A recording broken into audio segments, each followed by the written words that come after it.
प्रिय बच्चों, Hindi Prabodh online channel में आपका स्वागत है। मैं हूं किशोरी लाल भल्लनी। आज हम जमा दो हिंदी अभिव्यक्ति और माध्यम से अध्याय 5 नाटक लिखने का व्याकरण विषय पर पढ़ेंगे। मेरे चैनल पर लाइक तथा कमेंट जरूर करें। यदि आप पहली बार वीडियो को पाना चाहते हैं तो चैनल को सब्सक्राइब कीजिए। समय को बर्बाद किए बिना सीधे पाठ्य विषय पर आते हैं। प्रश्न संख्या 1, नाटक किसे कहते हैं? नाटक को परिभाषित कीजिए। उत्तर, नाटक शब्द की व्युत्पत्ति वास्तव में नट शब्द से हुई है, जिसका अर्थ नाचने वाला, नृत्य करने वाला लिया जा सकता है। नाटक शब्द के पर्यायवाची शब्दों के रूप में नाट, नाटी इत्यादि को लिया जाता है, क्योंकि नाटी में भी पात्रों द्वारा शरीर के अंगों से अभिनय किया जाता है। हिंदी साहित्य में नाटक शब्द गद्य की एक विधा के रूप में इसका अर्थ किया जाता है। नाटक में जिस उद्देश्य की पूर्ति नाटककार करना चाहता है, वह उसे स्वयं न करके पात्रों के माध्यम से करता है। नाटक की परिभाषाएं। नंबर 1, आचार्य विश्वनाथ।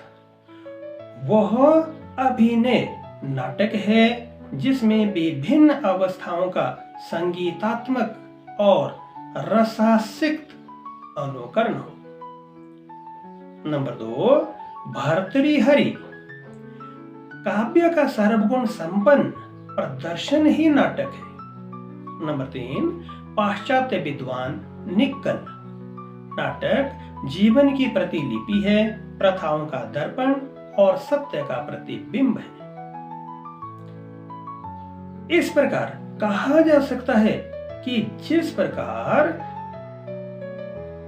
जीवन के लिए अत्यंत महत्व है, वैसे ही साहित्य में नाटक का भी अत्यंत महत्व है।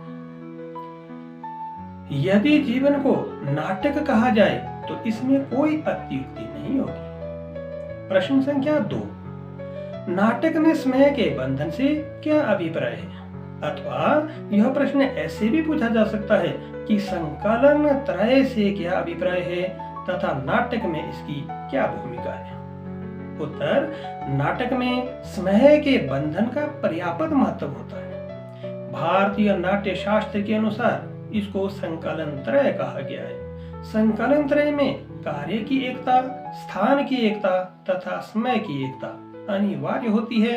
अंग्रेजी भाषा में इसे unity of time, action and place कहा जाता है।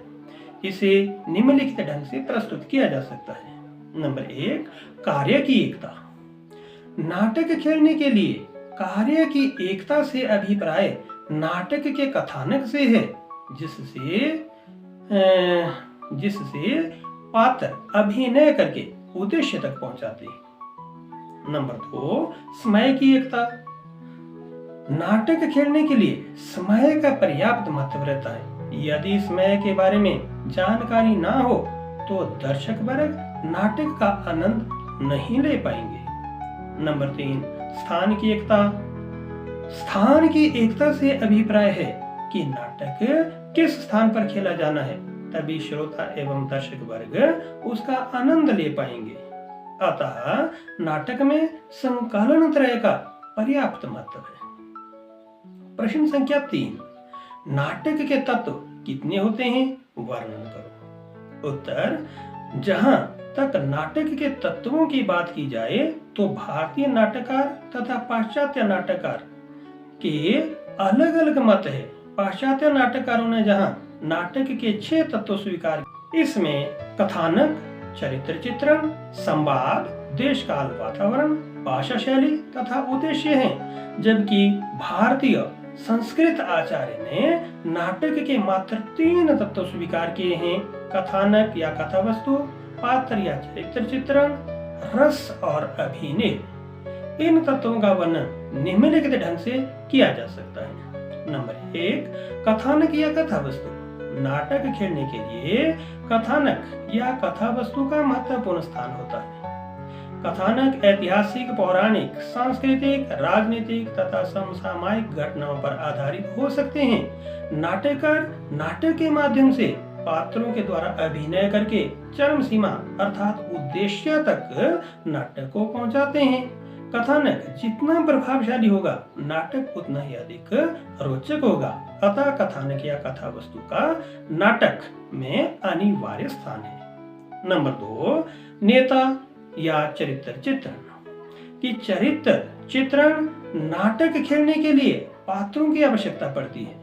वे पात्र संवादों के माध्यम से अभिनय करते हुए कथानक का विकास करते हैं और उद्देश्य को प्राप्त करते हैं। भारतीय नाट्य शास्त्र के अनुसार नाटक में पात्र मुख्यतः 4 प्रकार के हो सकते हैं, जिनमें धीरोदात्त, धीर ललित, धीर प्रशांत तथा धीरोद्धत हो सकते हैं। नाटक खेलने के लिए नायक, नायिका तथा खलनायक का होना परम आवश्यक होता है। इसके अतिरिक्त कुछ गौण पात्र भी इसमें भूमिका लेते हैं। अतः नेता अथवा चरित्र चित्रण का नाटक में अनिवार्य स्थान होता है। नंबर 3, रस और अभिनय।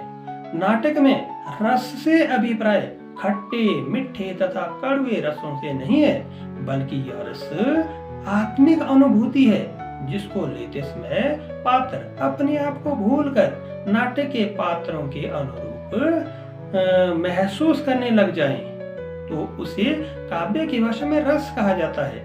अभिनय नाटक खेलने वाले पात्रों के द्वारा अपने शरीर के विभिन्न अंगों द्वारा किया जाता है।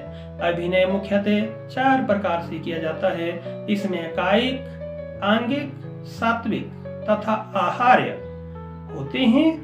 तो नाटकों को अभिनय के द्वारा रस तक ले जाते हैं।